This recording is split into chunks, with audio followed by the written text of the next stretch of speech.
Hello everyone, hope you all are doing good. So जैसे कि हमने गाइडेंस टॉपिक कंप्लीट कर लिया था, तो गाइडेंस में हमने पढ़े उसके नीड्स क्या होते हैं, उसके टाइप्स क्या होते हैं और गाइडेंस क्या होती है, और उनके डिफरेंस तक पढ़े गाइडेंस एंड काउंसलिंग के।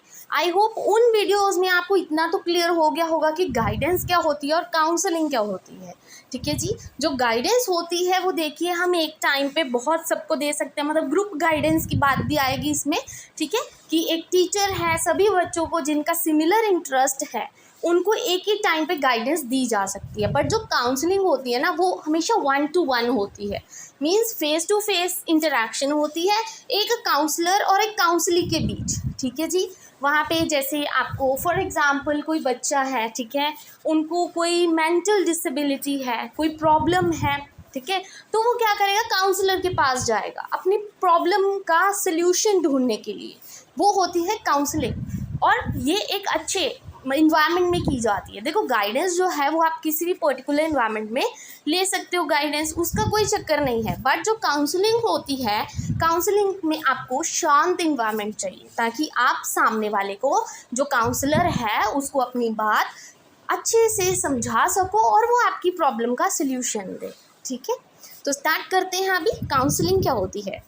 So counseling is the face-to-face communication by which you help the person to make decision or solve the problem and act on them। ठीक है जी। तो काउंसलिंग जैसे कि अभी मैंने समझाया शॉर्ट वर्ड्स में, ये एक फेस टू फेस कम्युनिकेशन होता है, दो लोगों के बीच होता है। एक काउंसलर होता है, एक काउंसली होता है। काउंसलर वो होता है जो आपकी काउंसलिंग करता है, काउंसली कौन होता है, जो अपनी प्रॉब्लम लेके आता है। ठीक है, और वहाँ पे आपकी प्रॉब्लम को सॉल्व किया जाता है। It is the helping process aimed at problem solving. ठीक है जी, ये प्रॉब्लम सॉल्विंग पे ही बेस्ड होता है। वैसे तो देखो एक तरह से गाइडेंस एंड काउंसलिंग जो है ना, इनका काम एक ही है, बट इनके करने के ढंग तरीके अलग अलग हैं। ठीक है, it is done with the individual, group और विद द कपल। जैसे कि कपल है, कोई डाइवोर्स इशू चल रहा है उनमें, तो वो काउंसलर के पास जाएंगे। जैसे कि फॉर एग्जांपल आपने देखा ही होगा, आपको पता ही है ये क्राइटेरिया, कि जब भी डाइवोर्स होने वाला होता है तो आप जज के पास जाते हो, और जज आपको क्या बोलता है कि आपको 6 महीने का टाइम दिया जाता है, या आप किसी काउंसलर के पास जाइए और वहाँ पे जाके अपने इशू सॉर्ट आउट कीजिए। अगर सॉर्ट आउट होता है तो डाइवोर्स नहीं होगा। ठीक है, तो ये डाइवोर्स इश्यूज जो हैं उनको सॉल्व करने में भी जो कपल्स हैं उनके लिए बहुत ज़्यादा यूज़फुल है। Same as it is guidance है।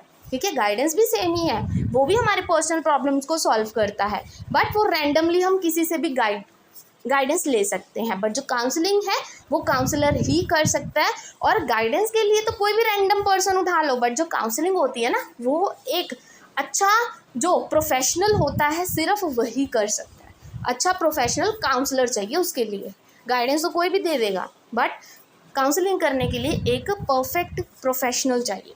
ठीक है, then counselling takes place in professional settings. As I told you कि बहुत ही काम इन्वायरमेंट चाहिए ताकि शांति से हम सामने वाले की बात सुन सकें और उसको प्रॉब्लम का सल्यूशन ढूंढ के दे सकें। ठीक है, it is a collaborative process effort between the counsellee and the client. ठीक है, काउंसलर और क्लाइंट के बीच की जो बातचीत है एक कोलैबोरेट प्रोसेस है, दोनों कोलैबोरेट करते हैं। एक अगर अपनी बात रखता है तो दूसरा उसको शांति से सुनता है, और फिर बाद में उस प्रॉब्लम का सल्यूशन निकाला जाता है। ठीक है, it is a specialised service of guidance, कि गाइडेंस की ही ये एक सर्विस है फर्दर। ठीक है, कि हम किसी को काउंसिल कर रहे हैं, हेल्प कर रहे हैं प्रॉब्लम सॉल्व करने में। देन काउंसलिंग किस चीज़ में हेल्प कर सकती है आपका स्ट्रेस रिड्यूस करने में। ठीक है, आपको कोई प्रॉब्लम है, दिक्कत आ रही है, मे बी कोई एजुकेशनल प्रॉब्लम है, मे बी मैरिड लाइफ में कोई प्रॉब्लम है, तो आप जाओगे काउंसलर के पास, बातचीत करोगे, अपनी प्रॉब्लम रखोगे। वो आपको ऐसा नहीं है कि वो आपकी इंस्टेंट प्रॉब्लम ही सॉल्व कर देगा, no, he will give you the solution to solve the problem.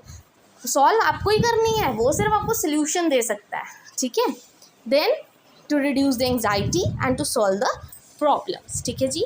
Then according to Ruth Strang है, उन्होंने बोला कि जो काउंसलिंग होती है ये एक फेस टू फेस रिलेशनशिप होता है जिसमें growth take place in the counsellor as well as counselee. Counsellor और काउंसलर के बीच जब ग्रोथ टेक प्लेस करती है, कोऑपरेटिव एफर्ट्स होते हैं, उसको हम क्या बोलते हैं, काउंसलिंग बोलते हैं। ठीक है जी। Then counselling is a form of talk therapy. तो ये तो हम सबको पता है, ये एक तरह से टॉक थेरेपी होती है। आराम से हम बातचीत करते हैं सामने वाले से और उसकी प्रॉब्लम को सुनते हैं और सॉल्व करते हैं, ठीक है जी। Then comes the nature of counselling. अभी नेचर या करेक्टरिस्टिक्स एक ही बात है, ठीक है।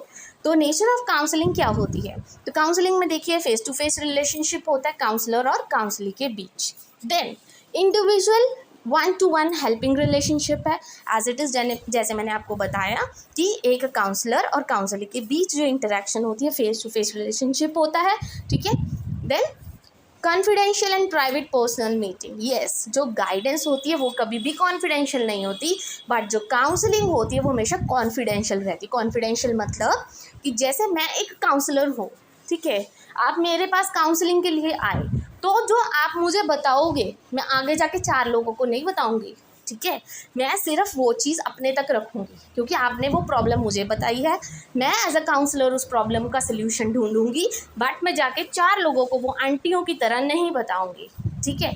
मतलब ये कॉन्फिडेंशियल रहता है, ये प्राइवेट रहता है, सिर्फ वो 2 लोगों के बीच। तीसरे को नहीं पता लगता कि उनमें क्या बातचीत हुई है या क्या उसकी प्रॉब्लम थी या क्या उसका सल्यूशन था, ठीक है जी। आई होप ये समझ आ गया आपको। उसके बाद rapport establishment between counsellor and counselee is essential. तो देखिए, अगर किसी के पास भी आप काउंसलिंग के लिए जा रहे हो, आपको कोई दिक्कत है, कोई एजुकेशनल प्रॉब्लम है, आप जा रहे हो काउंसलर के पास, ठीक है, कि मुझे बहुत स्ट्रेस होता है एजुकेशन में, मैं बहुत पढ़ाई करती हूँ तो मुझे स्ट्रेस होता रहता है, तो मैं क्या करूँ, ठीक है। वो आपको कुछ एक्सरसाइज बताएगा, कुछ भी, मतलब योगा वगैरह, मेडिटेशन एंड ऑल, तो वो आपको वो करना है, बट तभी वो बता पाएगा अगर उसके और आपके बीच का जो रैपो है बिल्कुल सही है, ठीक है। अगर आप जाके वहाँ पे कंफर्टेबल ही नहीं हो तो आप जाके अच्छे से उसको अपनी प्रॉब्लम नहीं बता सकोगे, right.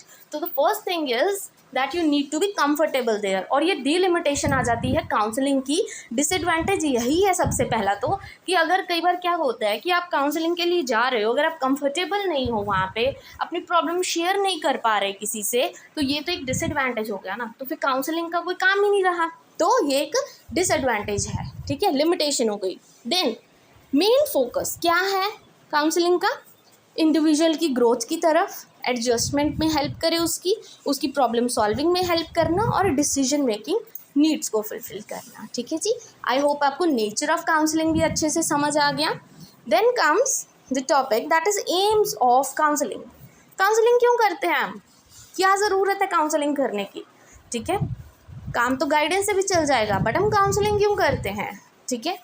For improving the relationship, वही काउंसलर और काउंसली के बीच अच्छा रैपो बनेगा और उनके रिलेशनशिप्स भी अच्छे होंगे। Then for facilitating behaviour change, कि जो बच्चा है अगर उसको कोई दिक्कत आ रही है, वो जाके अगर काउंसलर के पास जाएगा, उसको प्रॉब्लम बताएगा और वो काउंसलर उसकी प्रॉब्लम सॉल्व करेगा, उसके बिहेवियर और एटीट्यूड में भी धीरे धीरे चेंज आने लगेगा अगर वो उस हिसाब से काम करेगा, ठीक है।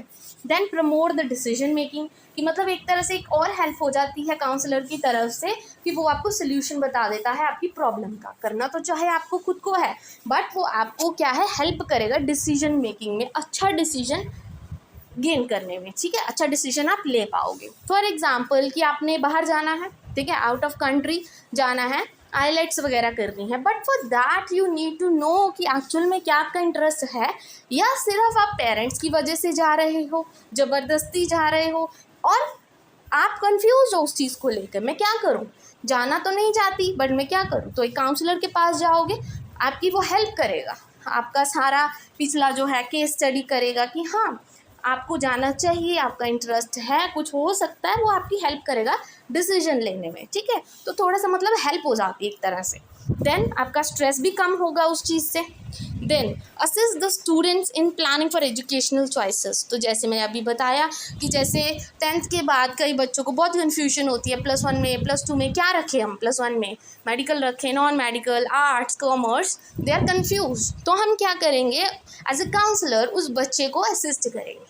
तो आप एजुकेशनल काउंसलर के पास जाओगे, वो आपको बहुत सारी स्ट्रीम्स बताएगा कि इनमें ही क्यों, बाकी भी लो तुम, बाकी में देख लो अगर आपका इंटरेस्ट है, ठीक है। आजकल तो वैसे भी इतनी सारी स्ट्रीम्स आ गई हैं, ठीक है, बायो में भी आगे आगे, बायो टेक्नोलॉजी, एग्रीकल्चर, बहुत सारी आगे सब पार्ट्स आ गए हैं, तो आप उन चीज़ों पर भी ध्यान दे सकते हो, बट ये चीज़ आपको एक एजुकेशनल काउंसलर ही बता सकता है, ठीक है। Then to assist the students in planning for vocational choices, jobs वगैरह की चॉइसेस के लिए भी आप बहुत हेल्पफुल हो सकती है ये counselling. Then to minimise the indiscipline, ठीक है जी। इनडिसिप्लिन मतलब कि आप मतलब जैसे अपनी लाइफ में जाते जाते कहीं अटक ना जाओ, वो इनडिसिप्लिन क्रिएट ना करो, तो इसके लिए आपको पहले ही तैयार किया जाता है बाय दी काउंसलर, ठीक है जी। आई होप आज आपको इसके मीनिंग, इसका नेचर और एम्स अच्छे से समझ आ गए होंगे। इसके बाद नेक्स्ट वीडियो में हम प्रिंसिपल्स करेंगे काउंसलिंग के, फिर काउंसलिंग स्किल्स पे भी मैं एक वीडियो बनाऊंगी। और ये बहुत इंपॉर्टेंट टॉपिक है गाइडेंस इन काउंसलिंग, इसको एग्जाम्स के लिए भी नहीं छोड़ के जाना है, ठीक है जी। And I hope today's video is useful for you. Thank you very much and please don't forget to like and subscribe my channel.